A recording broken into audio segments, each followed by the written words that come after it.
state visit dito sa Vietnam.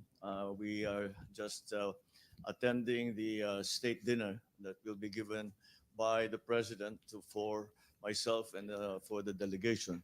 And it has been a very productive visit, considering that we have been here essentially only for 24 hours. But this has been a product of a great deal of discussion and hard work on both sides, on the Philippine side and on the Vietnam side. Ang nagsimula ito dahil ay lagi kong nakikita at nakakasama si Prime Minister Pham sa mga ASEAN, sa mga APEC. At during that time, linapitan ko siya at sinabi ko dapat mayroon tayong usapan, tayong Vietnam at saka Pilipinas, na hindi tayo magkakagulo. Kahit na nagkakagulo yung iba, tayo dapat ay gumawa tayo ng agreement na hindi tayo hindi tayo papasok diyan sa gulo na yan. And that is and then after several meetings, I think 4 or 5 meetings, meron din silang pinopose tungkol nga sa trade in rice specifically. Sinasabi, dahil nabanggit ko rin, na tayo ay number 2 yata na importer galing sa Vietnam. Kaya importante rin sa kanila yung ating exchange. At siyempre para sa atin, very important yan because it is a way to assure that we have a sufficient supply of rice. Nagsimula sa ganyan, ngunit siyempre lumawak na ang usapan at napunta sa mga iba't ibang bagay hanggang sa security, hanggang sa agri, hanggang sa transfer of technology, napunta sa infrastructure development dito sa Vietnam, pati na ang pagbuo ng isang sistema para makamina tayo ng mga tinatawag na green minerals at mula ron ay makakagawa tayo ng baterya sa Pilipinas at ito ay ilalagay sa electric vehicles. Hanggat inaantay natin na mangyari yun, the electric vehicles are already available and they want to enter into the Philippine market with the electric vehicles from here in Vietnam. Ito ay galing sa Vin Group. At marami pang ibang napag-usapan, pati na yung digital technology, pati scholarship sa AI at saka sa tech industries. Ito talaga ay hindi namin inaasahan na mangyayari, ngunit it happened. And that's why, considering that we were here for such a short time, we covered many subjects, which provides the opening for further discussion. And I think that Vietnam is very interested in coming to the Philippines. But ang punot dulo nitong lahat ay yung security and defense na usapan ng Vietnam at ng Pilipinas para hindi tayo magkakaproblema kagaya ng nangyayari sa ibang bansa sa West Philippine Sea. Kaya yun talaga para sa akin ay napakahalaga.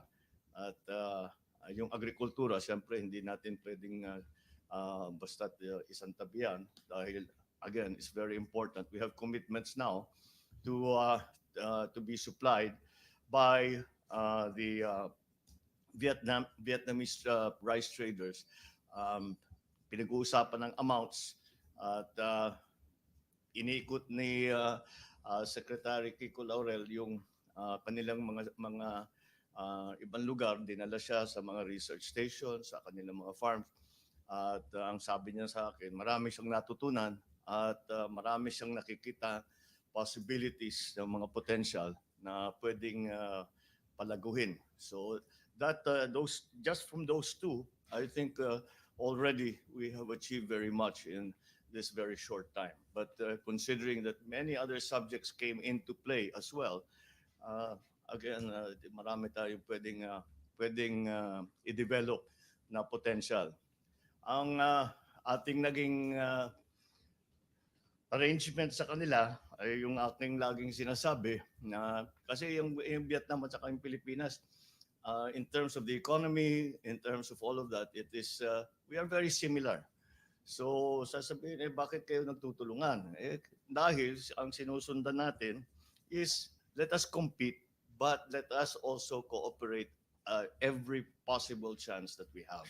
At naunawaan naman talaga nila, and they agreed that that is the way forward.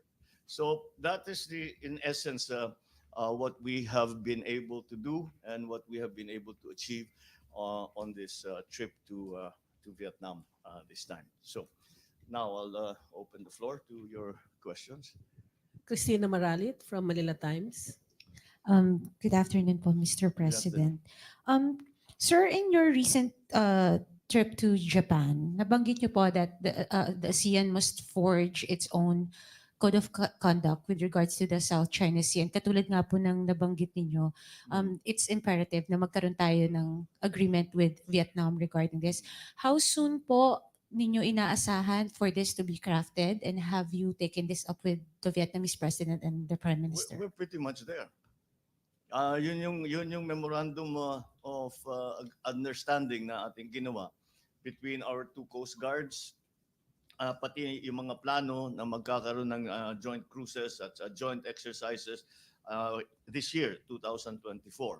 So talagang yung sinasabi ko noon na magkaroon ng agreement, kung hindi natin matapos ang code of conduct ASEAN, with ASEAN and China, ay sabi ko, gawin natin bilateral lang muna ng members of ASEAN para naman hindi na natin kailangan alalahanin na magkakaproblema tayo sa Vietnam, magkakaproblema tayo sa Brunei, magkakaproblema tayo sa Malaysia, etc., etc. So that is what that's the effort that we're trying to do, and we have succeeded in that to a certain measure here in Vietnam.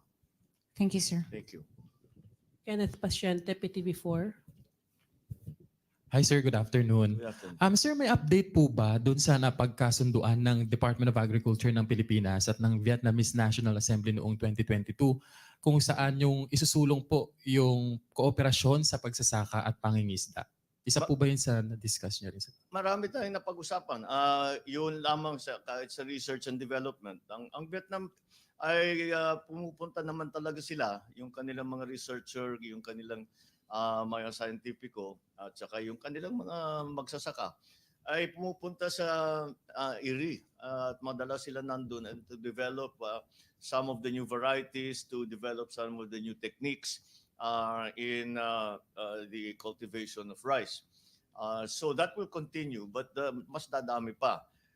In terms of fisheries, ang napag-usapan natin ay yung naging maliwanag sa atin kung paano ang treatment natin, kasi merong kaunting kuminsan may mga Vietnamese fishermen na napapadpad sa Philippine waters and vice versa, kung paano ang handling niyan para hindi magkagulo, just to treat them humanely and to send them back to their respective countries. So yes, in terms of development, yun ang dapat nating pag-usapan pa.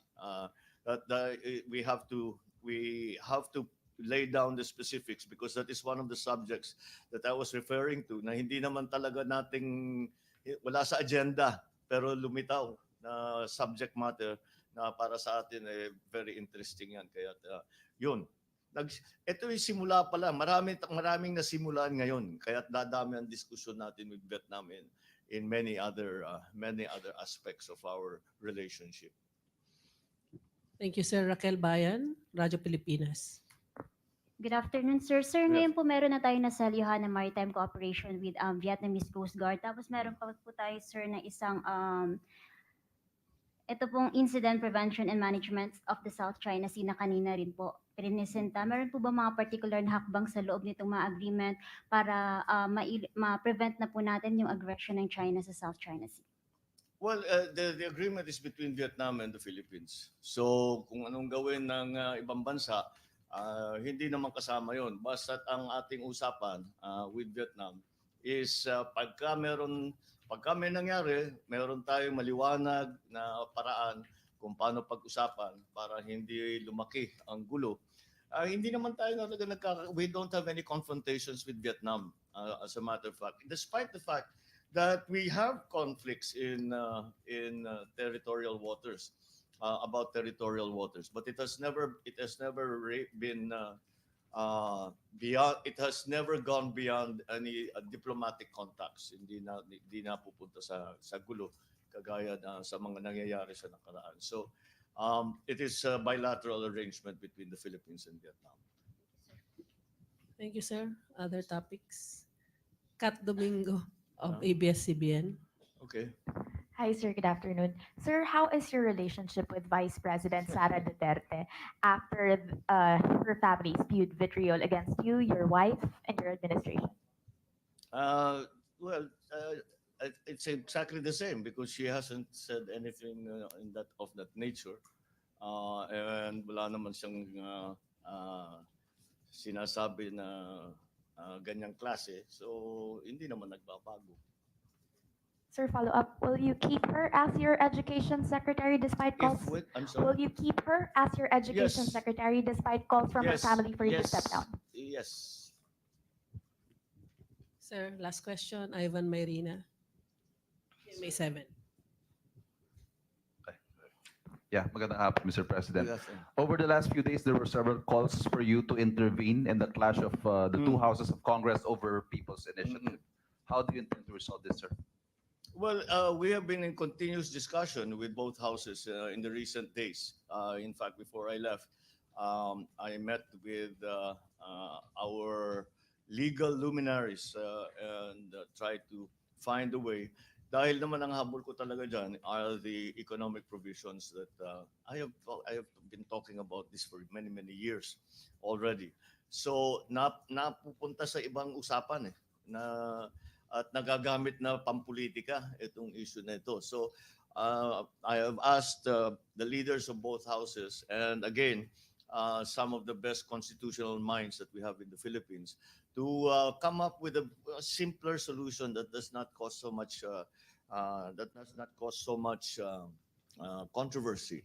I think it is the usual conflict between the House and the Senate in the whether to vote together or separately. Now, the best advice that we are getting, the best analysis and interpretation that we have, is that the legislature is of a bicameral nature, and therefore that implies that they will vote separately. So, how that will be done now is what we are trying to figure out. Well, how will it be done so that both houses' role in this bicameral system is preserved, and that is what we are working on right now. Sir, and what about the People's Initiative? What happens to People's Initiative? We don't know yet. We haven't made those decisions yet. But I think as of now, the People's Initiative is they're continuing, but that's not. I don't know if that is still one of the options that remains to us. What do you use the best most, sir? That's why we are asking mga former Chief Justices, si Chief Luke na tinatrabaho, our legal counsel in our soon-to-be centenarian legal counsel, si Manong JP, at yung mga constitutionalist, tinatanong nga natin, ano sa palagay ninyo ang pinakatamang gawin? So the details have not yet been decided upon. That is precisely what we will be working on when I get back. Sir, last na lang po, follow up kay Kat. As far as you're concerned, is there still a unit team? Is there still a? Unit team. Well, I think so. I believe so. Because if you remember, unit team is not just one party or two parties or three parties. It's the unification of all hopefully all the political forces in the Philippines to come together for the good of the country. And that is still there. It is still vibrant. It is still working. And we will continue on that basis. Thank you, sir. All right? Thank you, Malacanang Press Corps.